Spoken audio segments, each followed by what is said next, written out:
Apabila menghendaki Allah Subhanahu wa ta'ala menampakkan, menzahirkan anugerahnya atas engkau, maka Allah ciptakan amal pada engkau dan Allah nisbahkan amal itu kepada engkau. Sebagian dari kesempurnaan anugerah Allah atas engkau, wahai seorang hamba, bahwa Allah menjadikan pada engkau suatu amal, ibadah, taat, dan Allah menisbahkan amal itu kepada diri engkau.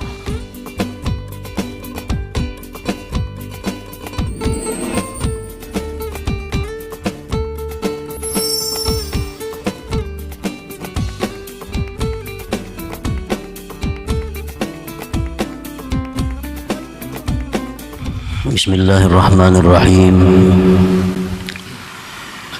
Alhamdulillahilladzi bifadlihi khalaqal a'mala wa nasabaha 'alal 'amilin wa asna 'alaihim baina yadayil malaikatil muqarrabin. Asyhadu an la ilaha illallah wahdahu la syarika lahu rabbul alamin. وأشهد أن سيدنا محمدا عبده ورسوله سيد الأولين والآخرين. اللهم صل وسلم على سيدنا مولانا محمد أتقى المتقين وعلى آله وصحبه وذريته الطيبين ومن تبعهم بإحسان إلى يوم الدين. أما بعد. Yang kita hormati dan kita cintai para habaib dan para alim ulama, para muhibbin, hadirin hadirat rahimakumullah. Alhamdulillah wa syukurillah, puji syukur kehadiran Allah Subhanahu wa ta'ala yang mana dengan taufik hidayah serta inayah yang diberikan kepada kita, pada malam ini kita kembali dapat berkumpul, dapat bertemu di majelis yang penuh dengan berkah dan rahmatnya ini. Salawat dan salam kita haturkan keharibahan junjungan kita Nabi besar Muhammad sallallahu alaihi wasallam dan seluruh keluarga, para sahabat, zurriyat dan pengikut beliau sampai hari kiamat nantinya. Para muhibbin rahimakumullah, al-hikmatul 20 ba'dal mi'ah min al-hikamil ataiyah. Qala al-imam Ahmad ibn Athaillah Sakandari rahimahullah, nafa'ana bi'ulumihi wa asrari. Hikmah yang ke-120 dari Al-Hikam, berkata pengarang Imam Ahmad bin Athaillah As-Sakandari, "Idza aradallah ay yuzhira fadlah 'alaika khalaqa fika wa nasaba ilaika." Artinya, apabila menghendaki Allah Subhanahu wa ta'ala menampakkan, menzahirkan anugerahnya atas engkau, maka Allah ciptakan amal pada engkau dan Allah nisbahkan amal itu kepada engkau. Itulah terjemah hikmah yang ke-120 ini. Min tamami fadlillah alaika ayyuhal abdu an khalaqa fikal amal wa nasabahu ilaik bi an qala laka ya abdi anta muti' wa muttaqin wa amil ala tara ila qawlihi ta'ala udkhulul jannata bima kuntum ta'malun. Sebagian dari kesempurnaan anugerah Allah atas engkau, wahai seorang hamba, bahwa Allah menjadikan pada engkau suatu amal, ibadah, taat. Dan Allah menisbahkan amal itu kepada diri engkau dengan bahwa Allah berfirman, wahai hambaku, engkau adalah orang yang taat, engkau orang yang takwa, engkau orang yang beramal. Adakah tidak kau lihat kepada firman Allah, masuklah kalian ke surga dengan sebab amalan yang kalian kerjakan. Nah, para muhibbin rahimakumullah, kita meyakini dari keterangan Al-Quran bahwa amal yang kita perbuat ini adalah ciptaan Allah. Sudah kita yakin seyakin-yakinnya bahwa apa yang kita perbuat itu adalah ciptaan Allah. Dalilnya wallahu khalaqakum wa ma ta'malun. Dalam Al-Quran Allah menjelaskan bahwa Allah yang menciptakan kalian dan Allah pula yang menciptakan perbuatan kalian. Nah, jadi perbuatan ini, taat misalnya, itu ciptaan Allah. Apabila kita diberi Allah taat, maka itu anugerah Allah. Anugerah Allah. Nah, kemudian kesempurnaan dari anugerah Allah itu, kita disebut Allah sebagai orang yang berbuat taat. Padahal taat ini ulahan Allah sebenarnya. Taat ini ulahan bikinan Allah. Tapi Allah dengan anugerahnya menyebut bahwa kita itulah yang taat kepada Allah. Takwa yang ada pada diri kita ini itu diciptakan oleh Allah. Lalu kita jadi orang takwa. Nah, itu anugerah Allah. Anugerah itu disempurnakan lagi oleh Allah dengan sebutan bahwa engkaulah yang takwa itu, ujar Allah. Engkaulah yang takwa itu. Padahal ini takwa bikinan Allah. Allah di tengah-tengah para malaikat berfirman, wahai malaikatku, itu lihat hambaku, dia taat kepadaku. Wahai malaikat, lihatlah hambaku Fulan bin Fulan, dia takwa kepadaku. Nah, ini anugerah Allah kepada kita, bahwa kita diberi Allah taat dan diberi Allah sebutan kita yang taat itu, kita yang berbuat taat itu. Nah, ini kesempurnaan dari anugerah Allah Subhanahu wa ta'ala.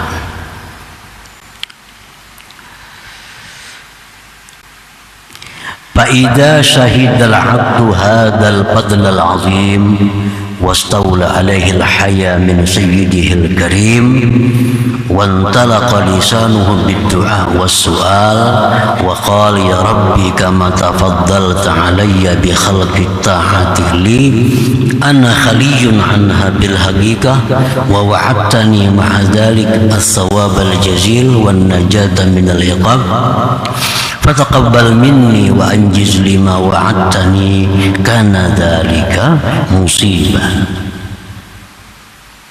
Nah, apabila kita musyahadah, bila kita menyaksikan anugerah yang besar ini, diciptakan taat pada diri kita, disebut lagi pulang oleh Allah kita yang taat itu.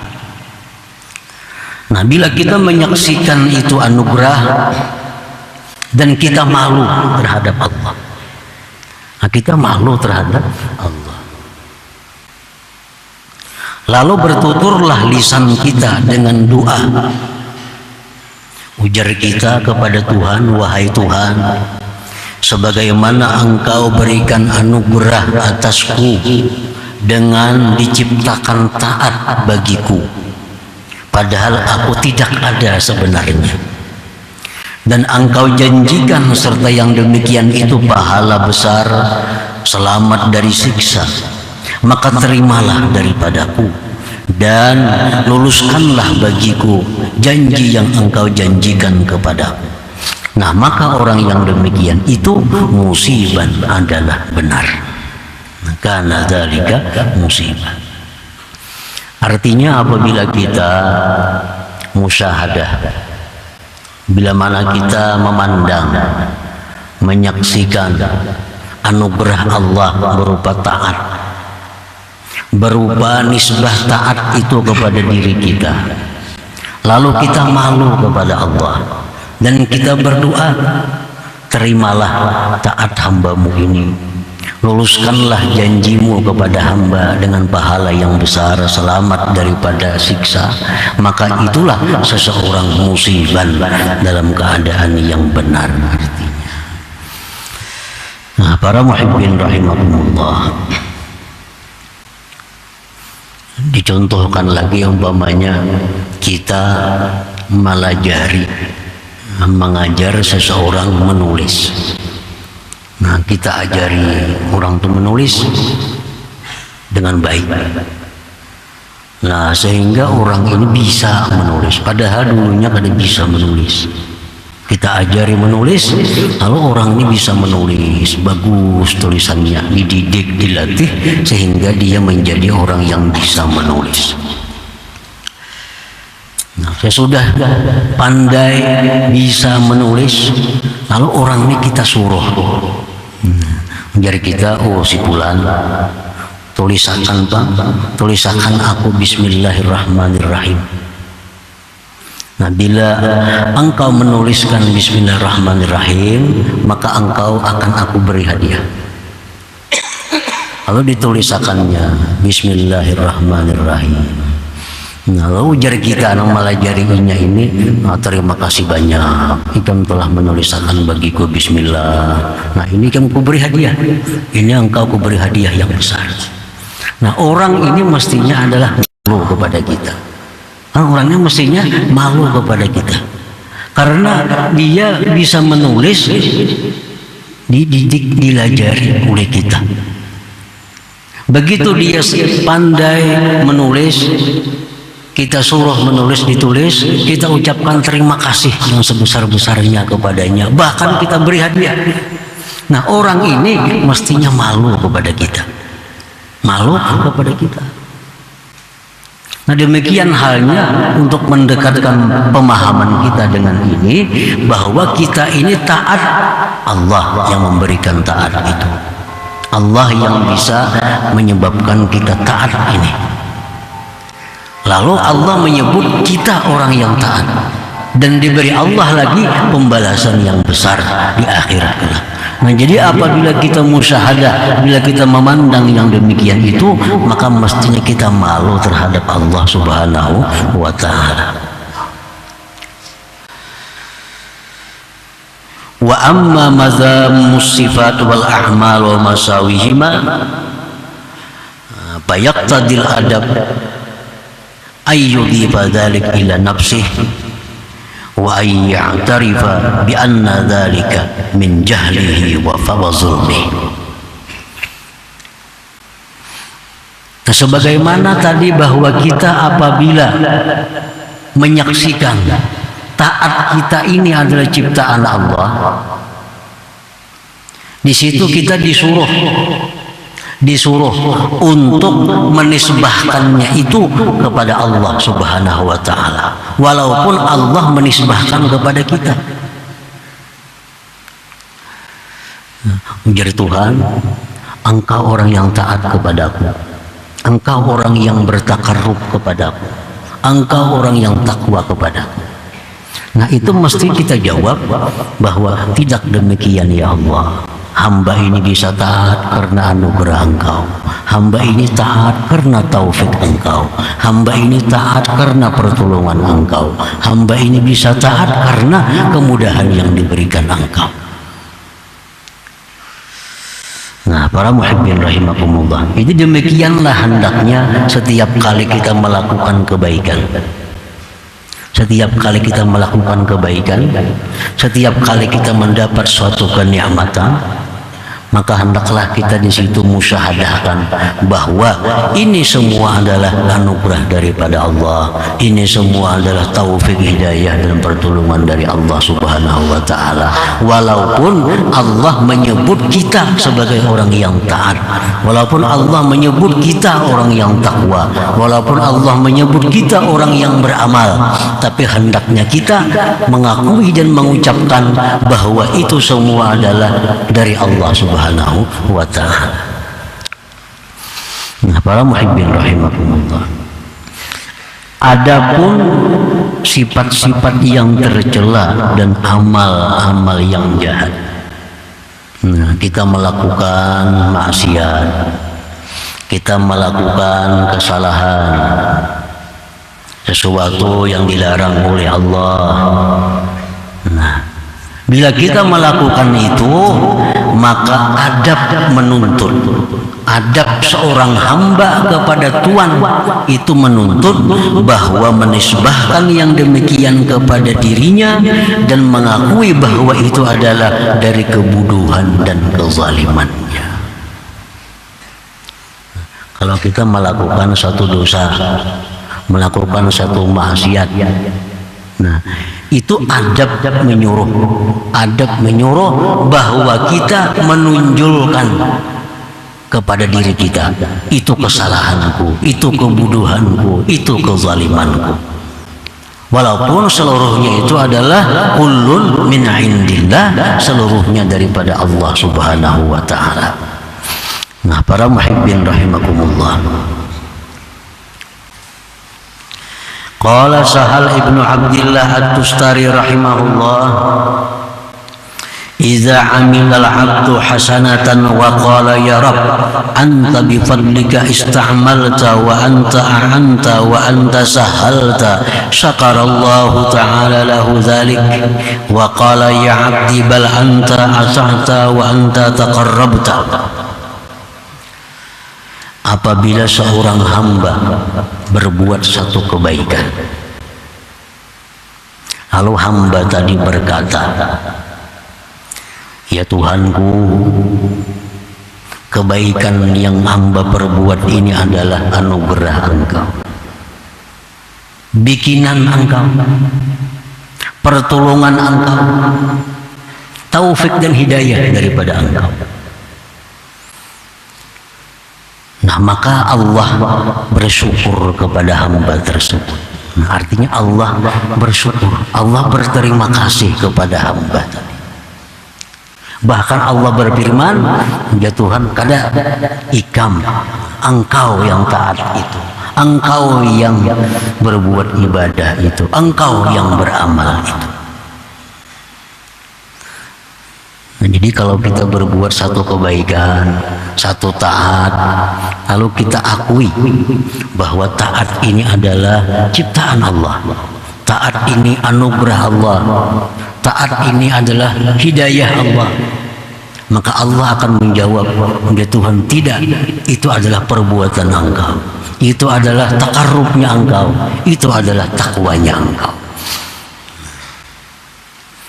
Wa idza nazara ila naqsihi wa qala ana amiltu wa ana ata'tu wa taqarrabtu a'radallahu anhu wa qala ya abdi ana waffaqtu wa ana a'antu wa ana sahaltu. Nah, apabila seorang hamba yang berbuat taat ini, dia memandang kepada dirinya, aku yang berbuat taat, aku yang beramal ini, aku yang mendekatkan diri kepada Allah, maka Allah berpaling kepadanya, Allah berpaling daripadanya. Dan Allah menjawab, ujar Tuhan, tidak, aku yang memberi engkau itu petunjuk, aku yang memberi engkau itu taufik, aku yang menolong engkau, aku yang memudahkan engkau sehingga engkau bisa taat kepada. Tentu Allah marah Kalau kita berbuat taat, kalau kita akui bahwa itu adalah perbuatan kita, kita akui bahwa itu adalah kemampuan kita akui itu adalah taat kita, nah kita akui, Allah berpaling dan Allah menjawab, bukan, itu bukan dari kamu, itu aku yang menciptakan, aku yang memudahkan sehingga engkau bisa taat, aku yang memberi taufik sehingga engkau bisa taat. Wa idza amila sayyi'atan wa qala ya rabbi anta qaddarta wa anta qadaita wa anta hakamta ghadiba al-maula wa qala ya abdi bal anta asa'ta wa anta jahilta wa anta asaita. Apabila seorang hamba itu berbuat dosa, nah, hamba ini berbuat dosa, lalu hamba ini berkata, agar si hamba, aku berbuat dosa itu karena takdir engkau ya Allah. Karena takdir engkau ya Allah, aku berbuat dosa. Karena keputusan engkau ya Allah, hamba ini berbuat dosa. Maka Allah marah kepada hamba itu. Allah marah kepada hamba itu. Dan Allah berkata, wahai hambaku, engkau yang jahat, engkau yang jahil, engkau yang maksiat.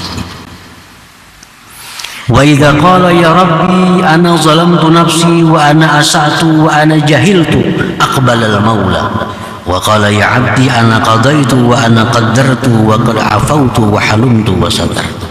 Apabila hamba yang berbuat maksiat, berbuat dosa, lalu dia mengakui, ya Allah, hamba telah menzalim diri sendiri, hamba orang yang jahat, hamba orang yang jahil, hamba orang yang banyak menentang engkau, hamba orang yang banyak dosa kepada engkau. Allah berhadap, ujar Tuhan, bukan engkau wahai hambaku, itu adalah takdir, dan engkau kuberikan maaf, dan engkau tidak kusiksa, dan kututupi segala dosa-dosa engkau itu. Nah, para muhibbin rahimakumullah, jadi kesimpulan dari apa yang kita dengar daripada hikmah yang ke-120 ini, ada 3 perkara kesimpulannya. Yang pertama, fadlullah 'alal 'abdi bi khalqi ta'at bihi wa nisbatiha ilaihi.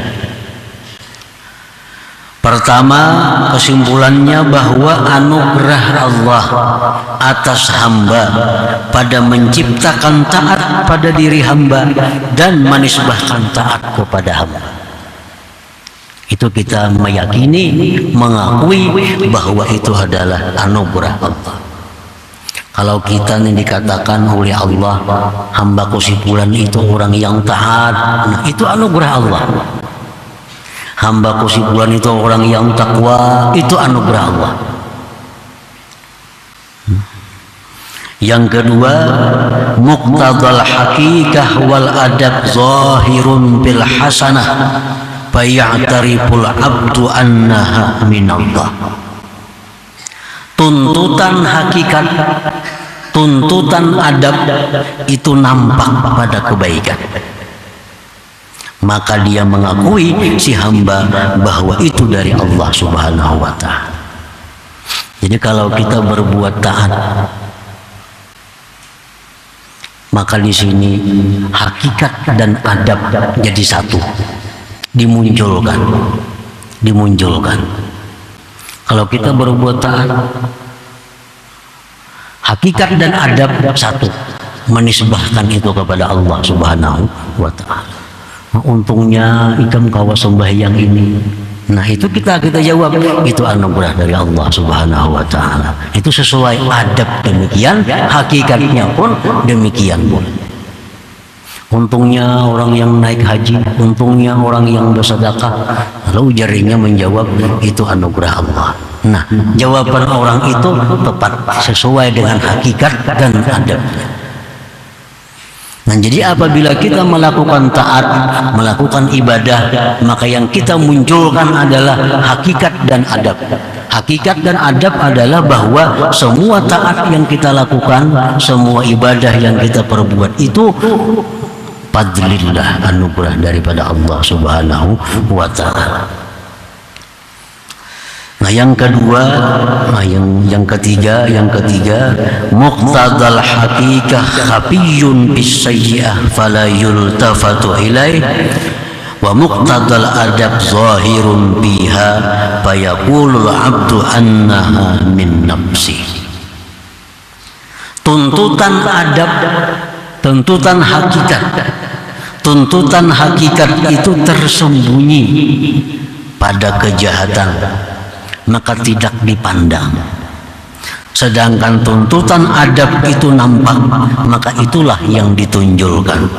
Apabila seorang berbuat dosa, tuntutan hakikat itu jangan dipandang. Tuntutan adab yang kita tunjukkan. Apa adabnya? Bahwa maksiat yang kita lakukan itu adalah merupakan kejahilanku, kebodohanku, dan kezalimanku.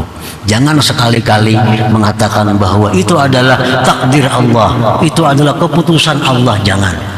Karena itu jangan dimunculkan dalam yang demikian. Nah, pengertian jangan dimunculkan itu bukan ditiadakan. Bukan ditiadakan. Ada tetap hakikat, tapi jangan dimunculkan. Yang kita munculkan adalah bahwa itu kebodohan diri kita, kezaliman diri kita, dan kesalahan diri kita bila kita berbuat suatu dosa atau maksiat kepada Allah Subhanahu wa Ta'ala. Nah, para muhibbin rahimakumullah, demikian hal-hal yang bersangkutan dengan nikmat, yang bersangkutan dengan bencana. Nah, sama hal demikian. Dalam Al-Quran disebutkan ma asabaka min hasanatin, ujar ahli tafsir, min ni'matin, sesuatu yang mengenai engkau daripada kebaikan, nikmat, itu faminallah. Kita berdagang hari ini banyak untung. Nah, itu tampakkan adab dan hakikat bahwa itu dari Allah. Itu dari Allah. Kita hari ini dapat keberhasilan, hari ini dapat keberuntungan, hari ini dapat hal-hal yang menyenangkan, maka kita munculkan bahwa itu semua adalah anugerah Allah kepada kita.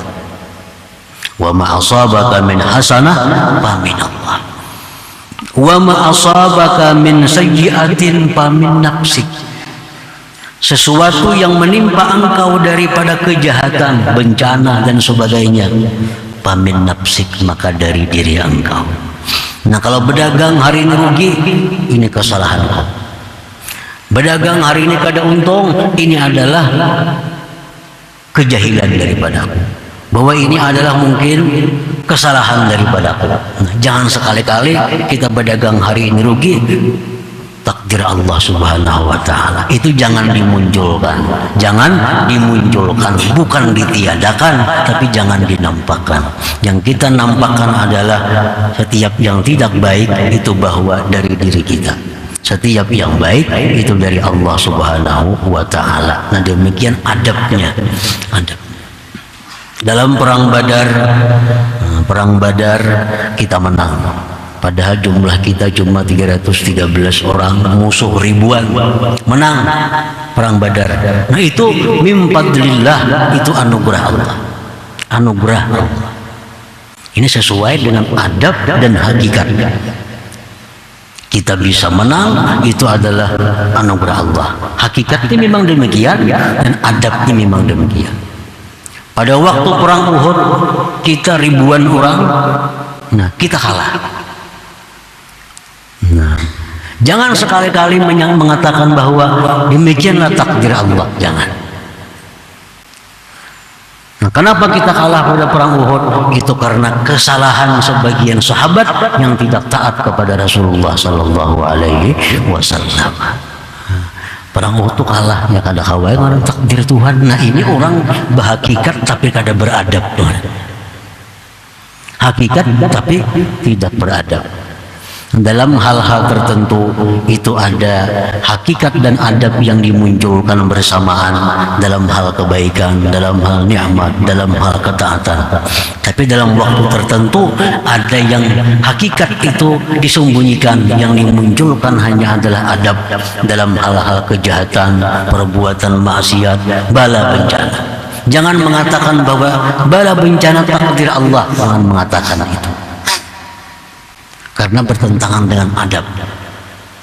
Bala bencana terjadi akibat daripada kesalahan manusia dalam mengelola alam ini. Kenapa banjir terjadi? Karena manusia sembarangan membuang sampah, karena manusia menebang pohon, karena ini, karena itu. Nah, itulah adab. Jangan sampai mengatakan bahwa bala bencana terjadi itulah takdir Allah. Nah, ini tidak beradab dengan Allah Subhanahu wa Ta'ala. Bila terjadi kemakmuran, terjadi baiknya ekonomi, bagusnya keadaan, suburnya alam, nah itu hanya bahwa itu adalah anugerah Allah Subhanahu wa Ta'ala yang diberikan kepada kita. Nah, demikian para muhibbin rahimakumullah tentang pemakaian hakikat dan adab itu. Nah, disinilah kita timbul amar ma'ruf nahi munkar. Di waktu kita melihat ma'ruf, nah kita melihat kebaikan, yang kita tunjukkan di situ adalah hakikat dan adab kedua-duanya. Melihat orang taat kepada Allah Subhanahu wa Ta'ala. Nah, di situ untung itu orang dapat anugerah Allah Subhanahu wa Ta'ala. Kalau kita melihat ada sesuatu kemunkaran yang dilakukan, jangan memandang bahwa itu adalah takdir Allah. Jangan memandang bahwa itu adalah sudah keputusan Allah, tapi pandanglah di situ adalah itu kejahilan dia, itu kebodohan dia, itu adalah kezaliman dia. Nah, supaya ada nahi munkar di situ. Nah, kalau di situ memandang takdir Allah juga, apa gunanya nahi munkar? Nah, jadi penggunaan adab dan hakikat itu kadang-kadang menyatu dalam hal kebaikan, kadang-kadang berpisah dalam hal kejahatan, dalam hal bala dan bencana dan seumpamanya. Nah, para muhibbin rahimakumullah, jadi kedudukan adab ini adalah sangat penting untuk tiap-tiap orang agar dia bisa menyandarkan kepada Allah sesuatu yang baik dan menyandarkan kepada dirinya sesuatu yang tidak baik, walaupun seluruhnya itu dari Allah Subhanahu wa Ta'ala. Ini masalah memunculkannya aja, bukan masalah ada meniadakannya, bukan, masalah memunculkannya. Nah, contohnya dalam diri kita itu ada takut dan harap kepada Allah. Dalam diri kita mesti ada takut dan harap kepada Allah. Cuma kapan harap itu yang kita menangkan? Kapan takut itu yang kita menangkan? Nah, di waktu kita berbuat taat kepada Allah, di situ hendaknya harap yang kita munculkan supaya taat kita ini bagus, taat kita ini rajin, harap yang dimunculkan. Nah, dalam hal kita menghadapi kemaksiatan, dalam hal menghadapi yang haram, di situ takut yang dimunculkan, harap kita tenggelamkan, kita sembunyikan. Nah, kedua-duanya itu perlu ada dalam diri kita. Kalau kita hendak berbuat taat misalnya, berbuat taat, nah aku takutan, aku banyak makan yang haram, bisa taat karena kada diterima Tuhan. Nah, kada jadi taat ini orang, karena memunculkan masalah. Memunculkan masalah. Padahal begitu kita hendak taat, mestinya kita lihat Allah itu maha menerima, Allah itu maha penyayang, Allah itu maha pengampun. Kalau kita bisa taat dengan nyaman. Nah, begitu kita menghadapi maksiat, yang kita munculkan apa? Takut. Jangan dimunculkan haram. Berbuat maksiat, wah Tuhan pengampun, dia kena diampuninya aja. Habis semua maksiat kita gauli. Karena salah dalam hal memunculkan antara dua itu. Nah, demikian hakikat dan adab. Satu saat kita munculkan kedua-duanya, satu saat kita munculkan adab. Nah, para muhibbin rahimakumullah, selanjutnya hikmah yang ke-121. Ila hadratin Nabi sallallahu alaihi wasallam, al-Fatihah. إياك نعبد وإياك نستعين الصراط المستقيم.